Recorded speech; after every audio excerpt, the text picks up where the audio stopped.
All right, we're talking about vitamin K and its relationship to gut health and its relationship to the health of your newborn baby. The relationship of your vitamin K's relationship to the health of the fetus in the womb.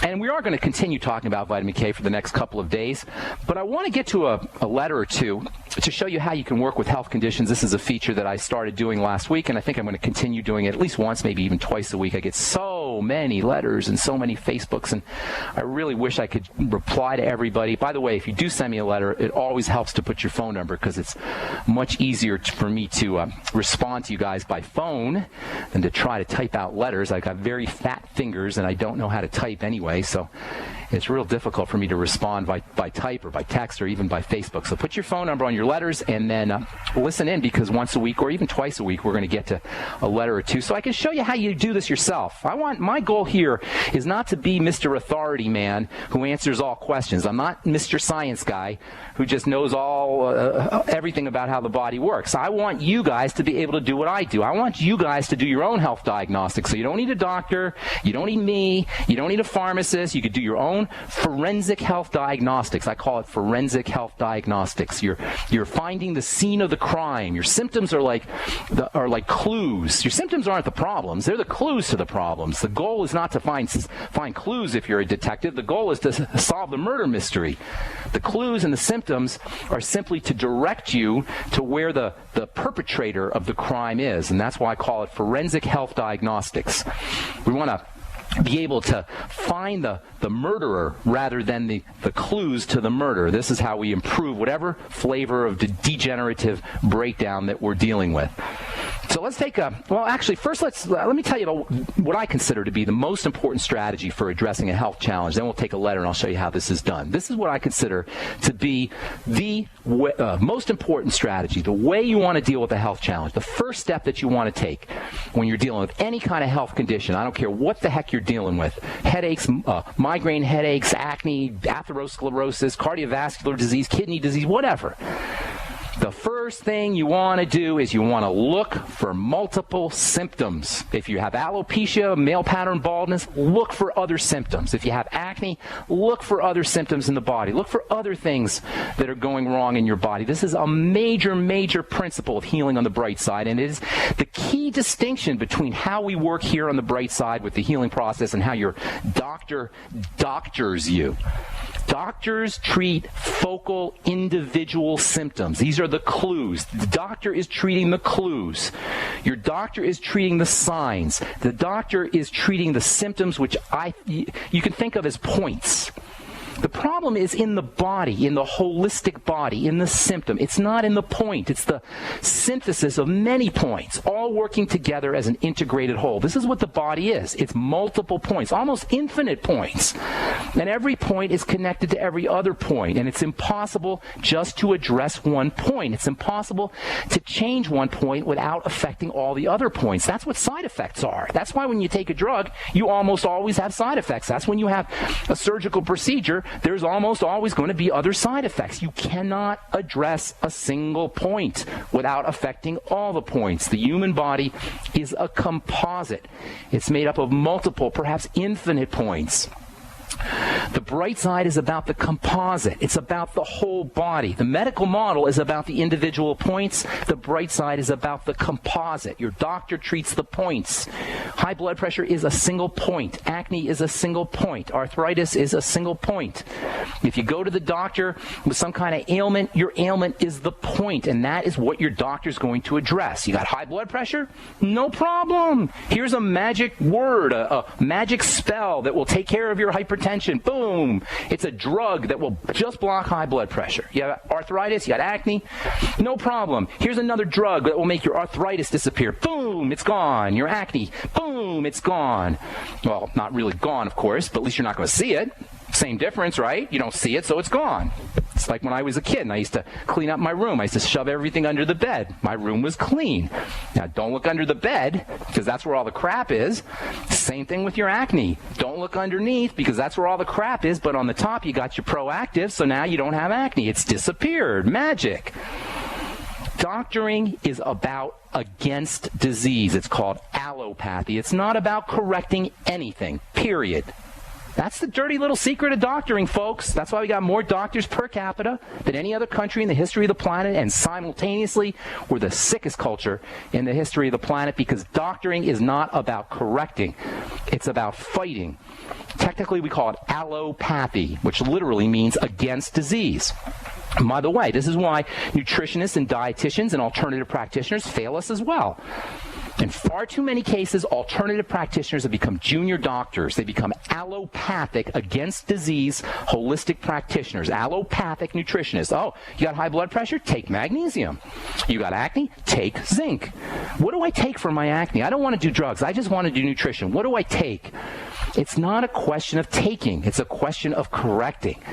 Allopathic nutritionists, allopathic acupuncturists, allopathic herbalists are only slightly better than allopathic doctors.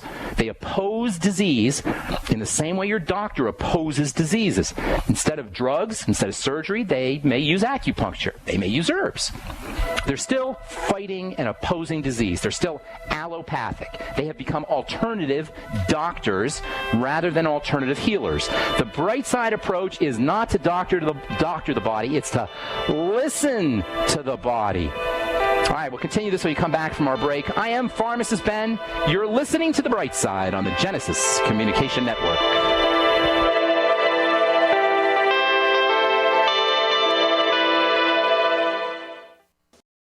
Okay, so principle number one for addressing your health challenges is look for multiple points. Look for multiple symptoms. I don't really follow the news too much, but sometimes it's hard not to, especially with what's going on in the Middle East. But when I think of political crises, geopolitical crises, stuff that's going on in the world, it's a lot like disease.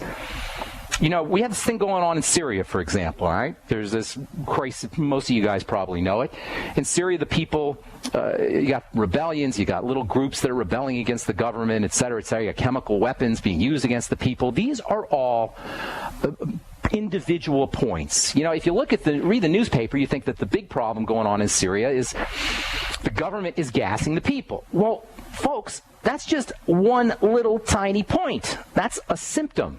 In Syria, you got people rebelling against a tyrannical minority government. The government is parasitic, and it responds with hideous chemical weapons to the rebellion. The U.S. gets upset.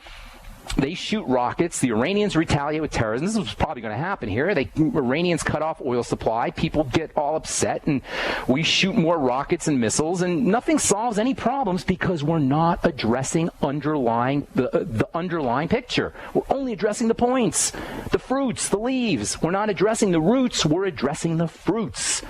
Just like with disease in the body, to effectively deal a geopolitical disease, a geopolitical breakdown, you got to gather up all the points. You've got to form a picture of the underlying situation. You got to triangulate. You got to at least come up with 3 points or more. In the Middle East, your points are going to be an evil, parasitic government. You've got poverty, you've got disenfranchisement, you got illiteracy. These are all multiple points. You got an overall sense of helplessness. The underlying picture is a country or a region in distress, like a body that's in distress that shows up with high blood pressure or cardiovascular issues or acne. We got an entire region that's in distress that shows up as a government abusing its people, chemically gassing its citizenry. If we're going to effectively correct or deal with this kind of situation, we got to correct the underlying distress, not the individual points. The chemical weapons or the messed up government, those are individual points. The underlying issue is the distress. Let's address the situation.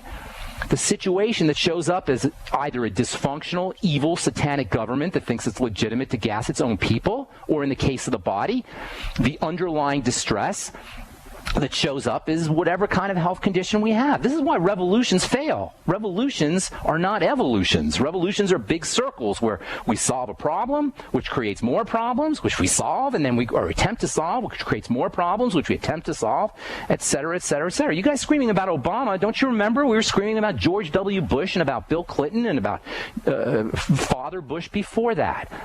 Elections are like prescriptions. Elections are like drugs. They create a change in symptomology, but they don't create a change in the overall dysfunction or disease. So I get a letter from a guy named Dustin. Dustin says, I've been a listener for about a month. I love the program. I've heard you many times on InfoWars. Finally decided to listen to you every day.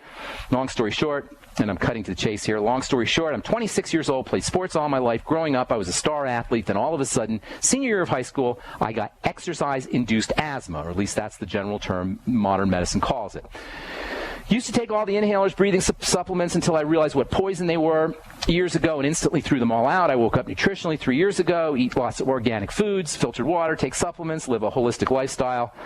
Have done tons of research, try to cure myself, but would like to get to the root of the problem. Congratulations, Dustin. Dustin finishes up. I don't believe the whole ... I'm not sure what he meant there. It could be pollen, air temperature, and then his letter cuts off. And by the way, you guys who are writing to me on brightsideben.com, your letters are cutting off because you only get a couple hundred words or so. So if you're writing to me on brightsideben.com, I'm missing half your letters. So either be succinct or write to me at ben@ksco.com. So anyway, so Dustin's got this thing called exercise-induced asthma. Asthma, whether it's exercise-induced or induced by anything else, can be best thought of as an inflammatory condition of the airways. And if you listen to this program, you know inflammation means immunity. Immunity means attack, defensive response. Inflammation means immunity. Immunity means defensive response. A defensive response means something is getting into the body inappropriately. Now, it could be something you're breathing, but rarely. For the most part, it's going to be something you're eating because 80% of your immune system is in your digestive system. So the first thing we want to do is we want to look for multiple points. It's not enough just to say you got exercise-induced asthma. We've got to find other points. So I would be asking, Dustin, do you have any, say, dizziness? Do you have high blood pressure problems? Do you have any bowel movement issues? Do you have problems with certain foods? Do you have oily skin? These are all multiple points that will allow us to form a picture of what's happening inside the body. Dustin did not provide these, so it's going to be much more difficult to address simply exercise-induced asthma. It's like you have a canvas. For you guys who paint, if you have a canvas and you put a point in the middle of the canvas, that doesn't tell you anything. I can't tell whether that's a mountain, or I can't tell whether it's a river, or I can't tell whether it's a landscape or a tree or a cityscape. I can't tell anything. It's just one point. But if I put multiple points together, then a picture starts to form. Sometimes I'll only need 3 or 4 points. There was a guy named Bob Ross who I used to watch when I was a kid, and he would show you how to paint, and I was always amazed. He put 3 or 4 dots on a canvas, and boom, a river would show up, or a mountain, or a tree, or a landscape just from 3 or 4 points. And it's the same thing with taking care of the body. You get multiple points, and a picture starts to form. With just knowing about exercise-induced asthma, I can't really give you a complete answer. However, I can tell you that exercise-induced asthma, like any asthma, is a defensive response. That means something is getting into the body inappropriately. So what do? Well, something's getting into the body inappropriately. The first thing you want to do is figure out what the heck is getting into the body inappropriately. Again, it can be something you're breathing, and exercise-induced asthma is a little bit different from other types of asthma because it's triggered by changes in temperature in the air that you're breathing and in changes in the humidity in the air that you're breathing that puts a stress on the lungs. Now, if you have some kind of problem adjusting to the air that you're breathing in exercise-induced asthma, chances are you're dealing with a system, a body system that has been destabilized in other fashions as well. And the most important way that our body's chemistry gets destabilized is through food. That means if you're dealing with asthma, whether exercise-induced or anything else, find foods, find problem foods, find problems with the digestive system. This can be kind of tricky because sometimes we don't notice our digestive issues. This can be kind of tricky because a lot of times our digestive issues go under the radar, but rest assured if you have an immune problem, whether it's asthma or autoimmune disease or any kind of immune problem, chances are you got something that's getting into the body through foods more than likely that is triggering this kind of immune response, or at least predisposing the body to this immune response. Hang tight. I'll finish up when we come back from our break, and then we'll take your phone calls as well. 855-660-4261 is our number. I am Pharmacist Ben. You're listening to The Bright Side on the Genesis Communication Network. We'll be back right after this.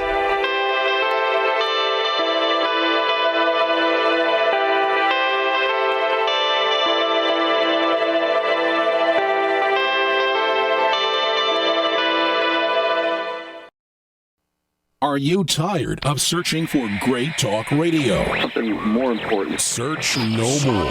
We are the GCN Radio Network.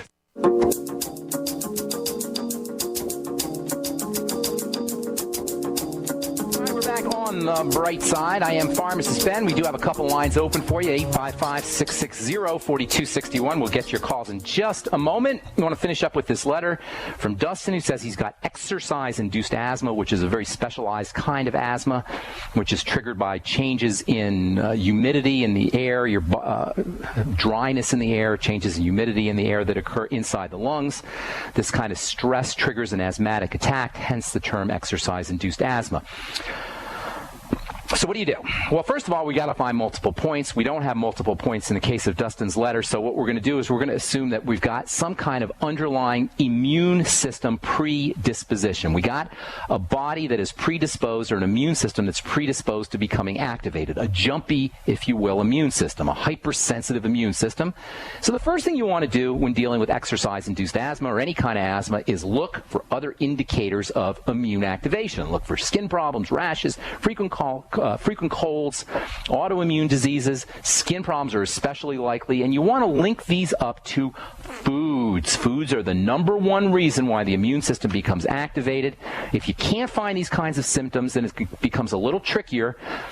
But you can always focus on digestive difficulties and really look, because these digestive difficulties are tricky. They go under the radar. So many people will tell me first thing when I'm doing an interview is, when I'm doing a patient interview, first thing they'll say, oh, I don't have any digestive problems. And then later on they'll say, well, yeah, gosh, I do feel a little queasy after I eat certain foods, or I do get constipated occasionally, or I have occasional gas. You got to really look for these digestive problems. They're important because they're linking your immune activation to foods, and this is so important. If you have any of these kinds of symptoms and you connect them to foods, simply eliminating foods will decrease the burden on the immune system, decrease the jumpiness of the immune system, decrease the hypersensitivity. It's rare that you will have a hypersensitive, jumpy immune system without having some kind of food or digestive component.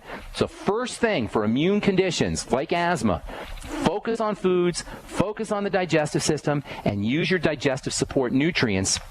Glutamine, apple cider vinegar, lecithin, the ultimate enzymes from Youngevity, the Z-Radical from Youngevity, the nightly essence probiotics from Youngevity. There's tons of wonderful nutrients that you can use to support digestive health. Glucosamine, bone soup, aloe vera, noni. These all coat the digestive system, soothe the digestive system, and prevent things from getting into the blood inappropriately through holes in the digestive system, triggering immune responses. The second prong, the second direction that you want to take when it comes to asthma or exercise-induced asthma is focus on lung nutrients, blood and immune system supporting nutrients. Magnesium is an asthmatic's best friend. Use 1,000 to 2,000 milligrams of magnesium glycinate. You can get that in the Osteomag from Youngevity. Vitamin C is critically important for lung health. 1,000 to 5,000 milligrams a day. One of the neatest things about the Beyond Tangy Tangerine is you get a big old dose of vitamin C per 2 scoops. You'll get 1,000 milligrams. Vitamin E, maybe the most important of all lung nutrients. I don't want to say the, but right up there. 400 international units a day. Look for mixed tocopherols and mixed tocotrienols. That's the deluxe form of vitamin E. Mixed tocopherols, mixed tocotrienols. We'll be talking about vitamin E as we continue talking about bone health and anabolism here in the next few days or coming weeks. Coenzyme Q10, very important for lung health. Similar to vitamin E, maybe 100 milligrams a day. And always use oil-soluble coenzyme Q10. Vitamin D is ridiculously important for the immune system and for the lungs. Numerous studies talk about using vitamin D for lung health issues, respiratory issues, COPD, and for asthma. How do you get your vitamin D? Best way is to make sure you're getting out in the sun and make sure that you're not using statin drugs or anything that suppresses your body's ability to make cholesterol, which is a precursor to vitamin D. And don't forget your essential fatty acids, especially omega-3s. Very, very important for lung health. Omega-3s from flaxseed oil can have wonderfully beneficial effects for addressing asthma, for affecting all respiratory health conditions. And then, of course, you want to make sure that you're using probiotics not only to support digestive health and digestive wellness, but also probiotics can strengthen the immune system and keep it from being so sensitive and jumpy. Get on the Nightly Essence, which is my favorite probiotic supplement, and you want to use around 80 billion units a day, 80 BU a day. And that's how you handle exercise-induced asthma. It would have helped if we had some multiple points so we could have seen what's going on inside the body. But if you do all those things, Dustin, chances are your exercise-induced asthma will disappear. Plus, you'll reduce your risk of degenerative disease further on down the road. Thanks for writing. I appreciate it. And I hope you guys enjoy this segment. We'll try to do it once a week or so where we go over a letter and then we backtrack and show you how I do it when I'm doing an interview or I'm on the phone with you guys, because I want you to be able to address your own health issues and the health issues of your friends and your family as well. Okay, we do have a couple lines open for you at 855-660-4261, 855-660-4261. Time to take our first phone call of the day. Let's go to Connecticut and welcome Bruce to the bright side. What's up, Bruce? How you doing? Hey, Ben, I just want to thank you for your show. I've learned so much from listening to you, and I've been listening to you since you've been on GCN, so thank you so much. Thank you, Bruce. I appreciate that.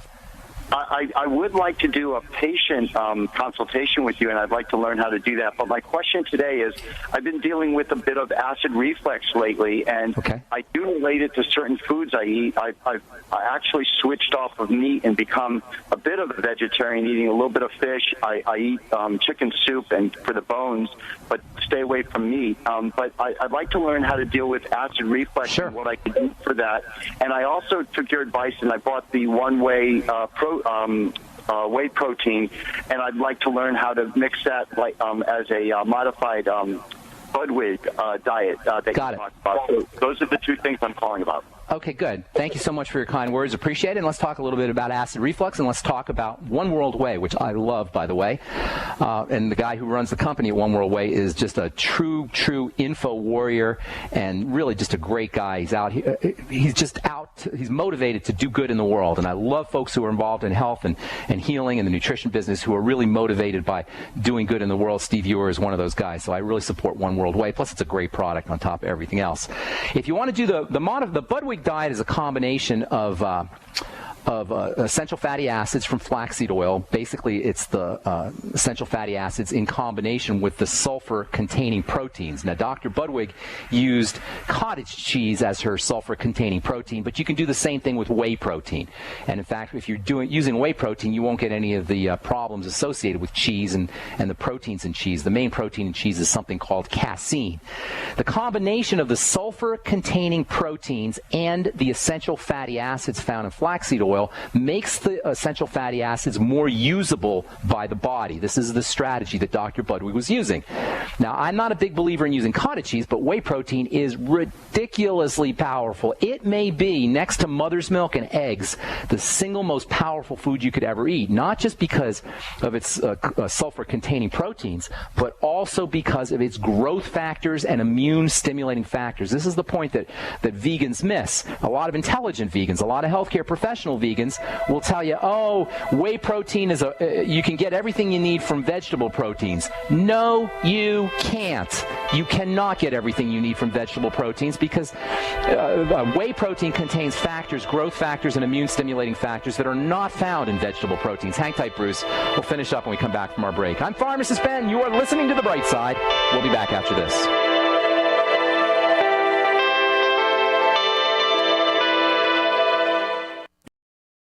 All right, Bruce, you there, buddy? Bruce in Connecticut?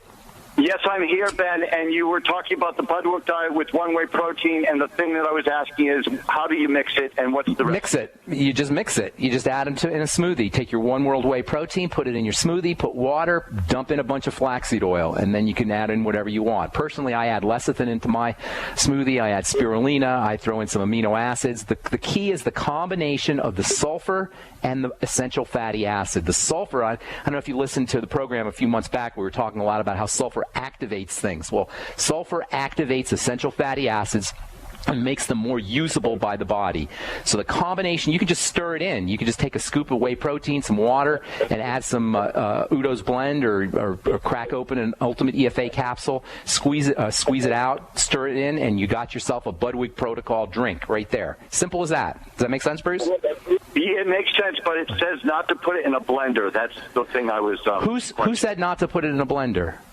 It says it breaks up the some of the key ingredients in it, and the blender. Negative. I'm not sure where that comes from. You do want to blend it. In fact, when you blend it, you electrify it. The speeding, the creation of the vortex in the blender actually electrifies the whole process. Movement plus liquid equals movement plus liquid plus solids equals electricity. Let me say that again because it's really important. Movement, especially when you create a vortex. Do you know what I mean? When you create a vortex, you spin liquids. A vortex is spinning liquids.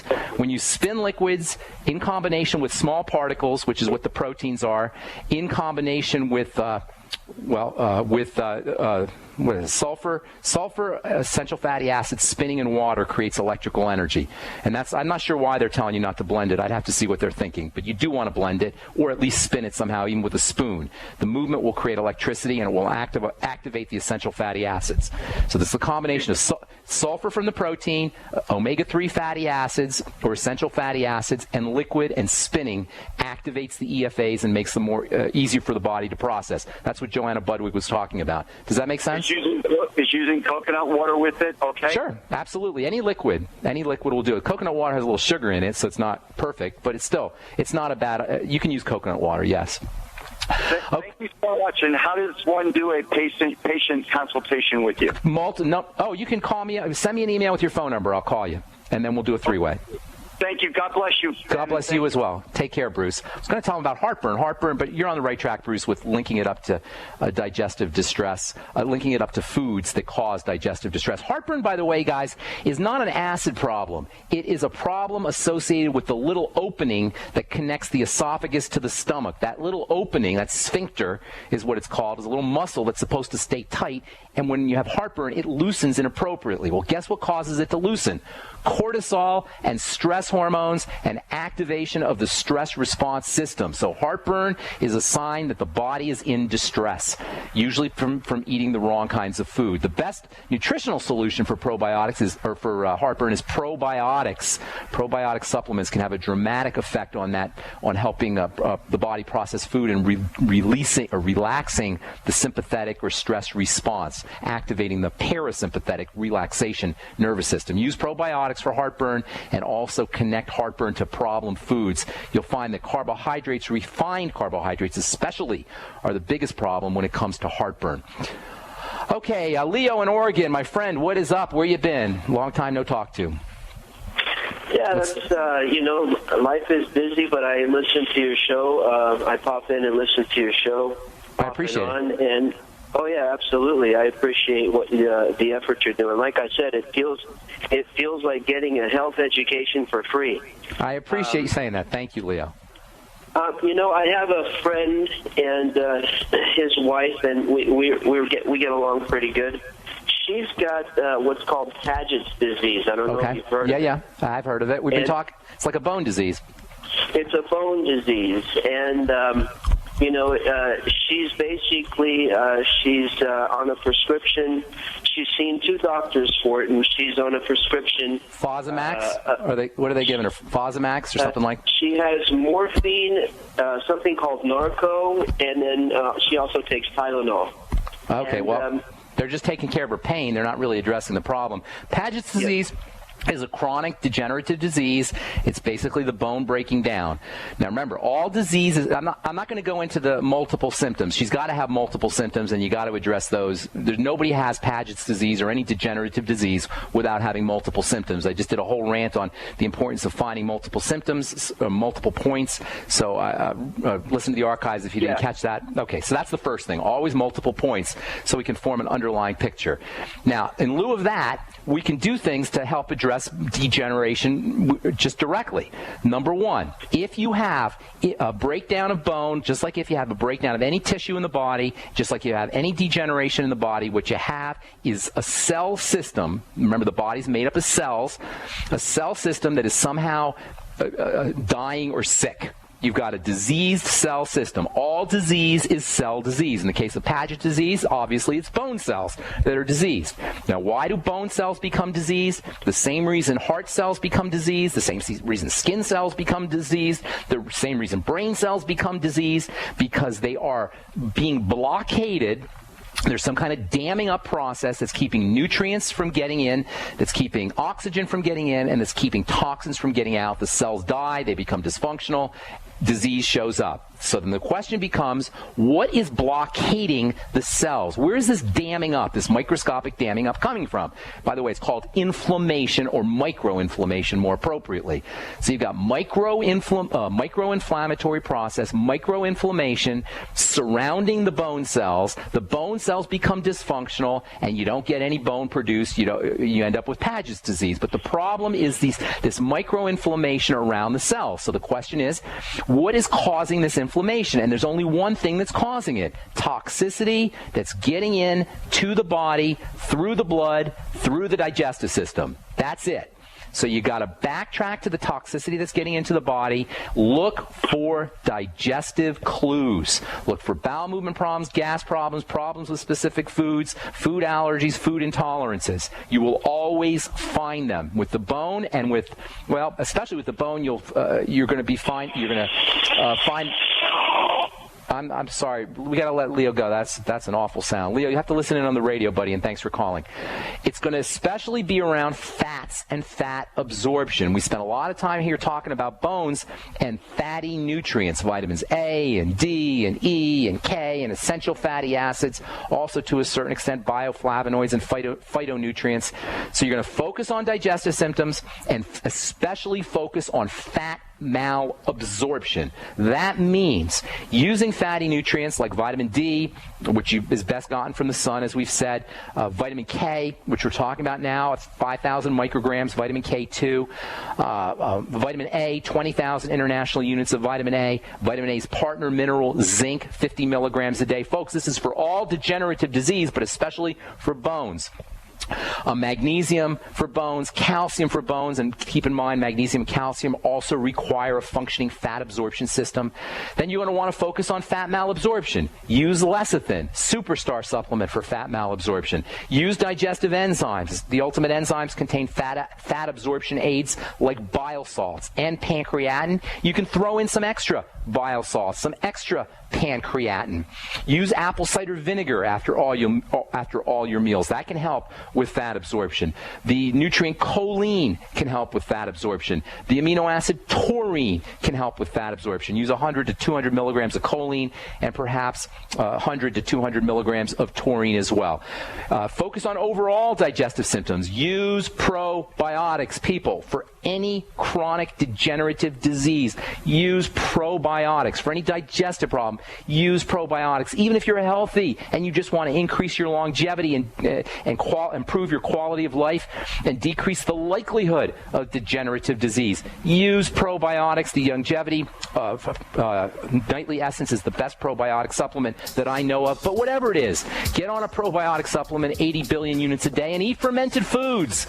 We'll be talking about that tomorrow as we continue talking about the importance of vitamin K, which is made by probiotics in the gut. All right, guys, that's all the time we have for today. I am Pharmacist Ben. Thanks so much for listening, and thanks for your kind words. We will be back tomorrow as we continue talking about bone-building nutrition, and we'll be talking to Dr. Eric Ortman about his chiropractic practice. He's got some interesting things to say about chiropractory. All right, that's it. Have a wonderful, beautiful, spectacular day. I'm Pharmacist Ben. We'll talk to you later, folks. Bye for now.